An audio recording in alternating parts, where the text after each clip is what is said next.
telling me what to do for about 40 years. Thank you, everyone. I'd like to start with a simple statement of truth. Cornwall is a nation, just like Wales and Scotland. And like our fellow Celtic countries, Cornwall needs its own national parliament and institutions to deliver on the priority of its citizens. And that is why we are continuing to make the case for a bespoke devolution deal, apart and distinct from any proposed changes to local government masquerading as devolution, which is presently being touted around England. It is some 10 months since the UK published its English devolution white paper. This has since morphed into the English Devolution and Community Empowerment Bill, which is presently being debated in the House of Commons. I use the word debate advisedly. It's unsatisfactory legislation. It's silent on Cornwall, but that is not because they recognise that something bad English shouldn't apply to our area. What it does do is include mechanisms that would allow central government to impose Devonwall or southwest arrangements on us. And we are right to be fearful that this is the intention of some. Now I'd like to take us back to the beginning of the year. I'm sure you'll all remember, Plymouth City Council voted to support the establishment of a Southwest Peninsula Mayoral Strategic Authority. Flows off the tongue, doesn't it? And also that such an authority should, I quote, encompass the combined geography of Cornwall, Devon, Plymouth and Torbay. Torbay Unitary Authority passed a similar resolution. A number of members of Parliament have also continued to push for Devonwall or Southwest structures, irrespective of the view in Cornwall. And like me, I'm sure you were pleased to see the joint editorials in the Cornish Guardian, the Cornishman and the West Briton. These newspapers, reflecting on the mood of the majority in Cornwall, rightly condemned the plan to annex Cornwall into this new bureaucracy against its will. They also noticed we had a unity of voice, of direction and determination, which was firmly in favour of devolution for Cornwall. If Mebyon Kernow did not exist, I would question whether this strength of perspective would actually be there. We should be proud that we're always at the forefront of initiatives making the case for devolution for Cornwall, and we have worked so hard to push and persuade and encourage others to join and follow us. In January, I was proud to move a motion at Cornwall Council. It set out that elected members would not countenance any cross-border combined authority deals. It demanded a devolution settlement which properly reflected Cornwall's national identity and the national minority status of the Cornish. The motion was passed with a very large majority. A total of 56 councillors backed the motion, only 4 voted against, and there were 11 abstentions. Then, as now, it was important that we stood up for Cornwall and countered those politicians who were doing their utmost to undermine the best case for positive democratic change for Cornwall. And following the local elections and the formation of a new Liberal Democrat independent joint administration at this place, I moved a further cross-party motion on devolution and Cornish nationhood. That was July. The motion reaffirmed the authority's support for devolution for Cornwall and very much mirrored the January motion. Again, we demanded that any settlement for devolution for Cornwall should reflect Cornwall's national identity and also the national minority status of the Cornish. Now, I've heard it spoken so many times about Cornwall being the forgotten or the invisible nation within the UK, or indeed the nation that is systematically ignored. And we have shared our frustrations that so many Westminster politicians keep promising to work for what they describe as the 4 nations of the UK, knowing full well that they are not including Cornwall. That is why the motion also called on central government to formally recognise Cornwall's position as one of the 5 nations. That motion was passed by 53 votes to 22 and 2 abstentions. Importantly though, in addition to MK's team, it was supported by all councillors from the Conservatives, the Green Party, the Labour Party and the Liberal Democrats, and all independent councillors bar 1. Even 2 reform councillors voted in favour. So I think that's quite something. It's been a lot of hard work, it's been a long time coming, and with the exception of Reform UK, we have helped unite all groups on the council in the cause of Cornish self-government. If you saw the debate, I think you might have found it quite funny, especially when Reform said they were voting against it because they thought it was divisive. Around this building, you will now see posters showing the administration's priorities, and it is headed with the statement, "We are the UK's 5th nation, proud of our Celtic heritage, shaped by our pioneering history, and focused on our future." For the record, my motion referenced Cornwall to be on one of the 5 nations, not the 5th, but I've let that go because we should recognise that this is really significant progress. However, at various times in the past, I would say the recent past in particular, our greatest challenge is not to build consensus within Cornwall, it's to get those in authority and power in Westminster to actually act on what Cornwall is saying about what is right for our future. So I have a key challenge for the political establishment. When will the party leaders in London back Cornwall's aspirations? Let's start with the Liberal Democrats. When will Ed Davey publicly back the Lib Dem Independent Council and endorse, without equivocation, the 5th Nation status campaign? He could have, he should have done it at party conference, but he didn't. He delivered a 5,000-word speech and he didn't mention Cornwall once. Now, I will praise the leader of Cornwall Council for his work on this. Lee Frost is pushing the 5th Nation campaign with great enthusiasm, but his efforts will be weakened if the whole apparatus of the Lib Dems does not throw its full weight behind the campaign. Don't forget there are Lib Dem MPs not that far away who are not supportive of Cornwall whatsoever. I've got a quote for you here from Richard Ford, Honiton and Sidmouth. "We need to speak with one voice and talk about the West Country as a whole, not in parochial, narrow, local terms." So there you go. From the perspective of this MP, he is working to undermine Cornish nationhood and democratic renewal for Cornwall through the crass, insulting and false accusations of parochialism. I can't leave the Tories out of this. Kemi Badenoch is predictably quiet on this matter. We've heard absolutely nothing from them, so I'll stop talking about them. And we'll turn to the present government, which I think is the key discussion. I remain disturbed at how Labour ministers are failing to deliver on their obligations to Cornwall, which exists because of the national minority status of the Cornish. On our National Saints Day, Keir Starmer, in response to a question from Perrin Moon MP, wished Perrin, his constituents and everyone in Cornwall a happy St Piran's Day. And he went on to say, "We do recognise Cornish national minority status, not just the proud language, the history and the culture of Cornwall, but its bright future." But in September, just 6 months later, when he was interviewed by ITV, he said, "Look, I don't think that we need nation status for Cornwall." Prime Minister, Cornwall is a nation, and the Cornish national minority exists. You have stated that you recognise that status. Cornish nationhood, national identity, national minority status go together. They are inextricably linked. In any meaningful way, you cannot have one without the other. In reality, they are the same thing. I think my frustrations may be coming through a little bit there, but there we go. Now, I presume most of us have been amongst the 24,000 people who signed the online petition seeking for Cornwall to be formally recognised as a nation, status similar to Wales and Scotland, and you've probably read the official response.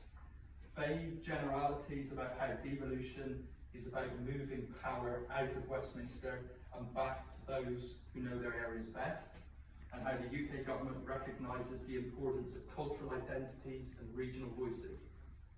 But the crux, and I quote again, was that the government does not plan to change Cornwall's constitutional status.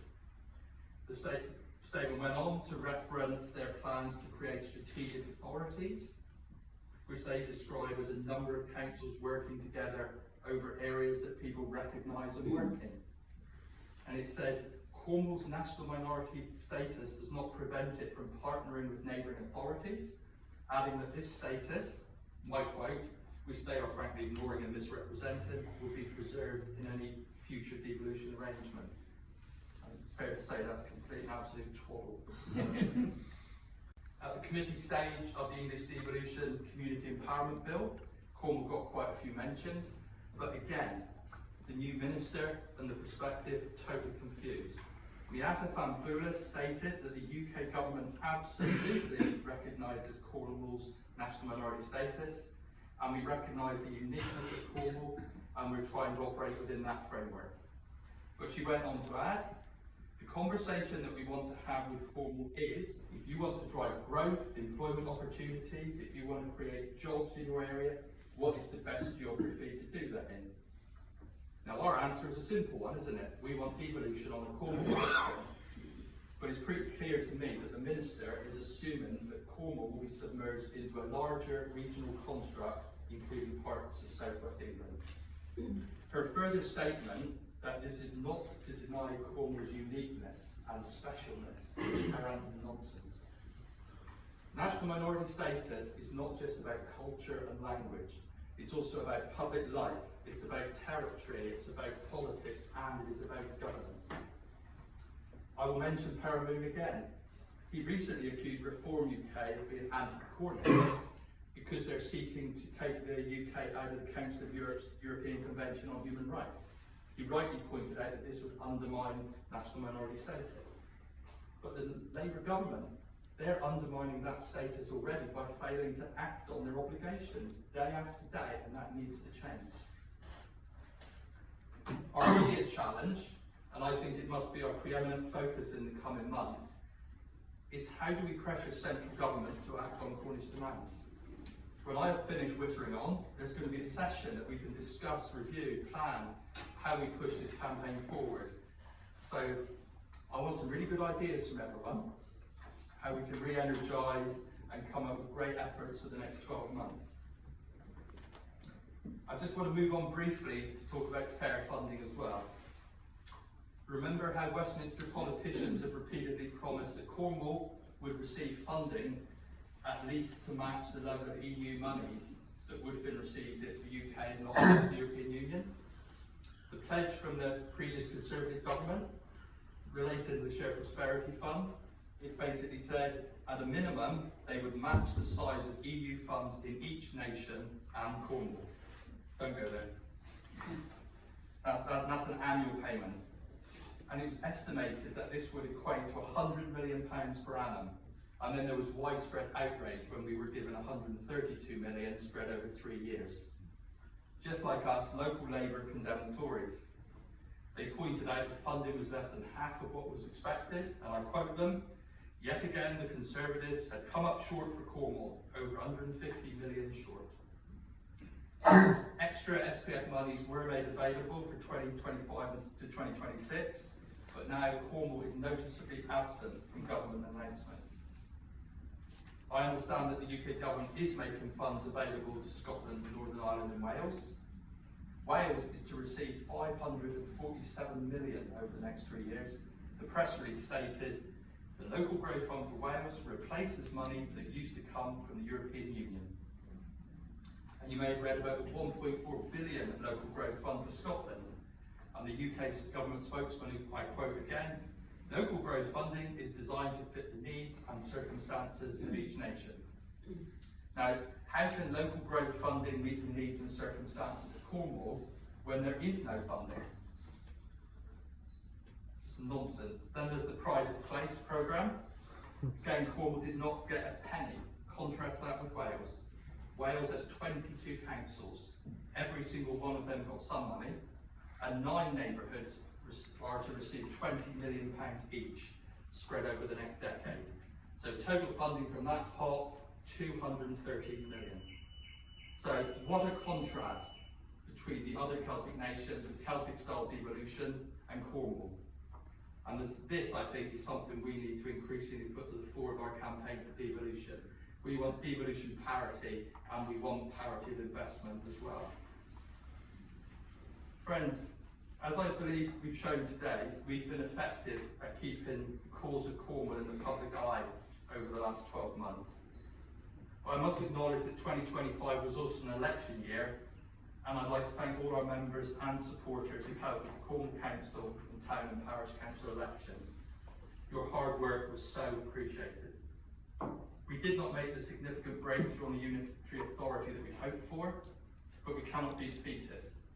As a party, we are committed to looking at how we can build MK as an electoral force going forward into future elections. Politics has certainly shifted in recent months. The failings of Labour have contributed in no small part to the rise of reform, and the political discourse now is an increasingly dark one. But I am proud that ours is a positive politics based on inclusivity, social justice, economic justice, housing justice, environmental protection, just like our sister party, Plaid Cymru in Wales. Now this is a somewhat chunky link, so I can say, aren't we chuffed about the carefully by-election? I got to say I'm particularly pleased because over the years, quite a number of Plaid Cymru activists have actually attended MK events and conferences. People like the late Jim Criddle, Malcolm Parker, and John Taylor, who is still actually a councillor in Caerphilly, who I saw on the telly last week crying with joy. So, and I used to often come to MK events with Stephen Lewis, who you may remember represented Plaid Cymru in the Welsh Assembly for the South Wales East region before he sadly passed away in 2019. For those of you that don't know Stefan, it's worth looking up his story. He's a fantastic person who spoke at 3 of our conferences.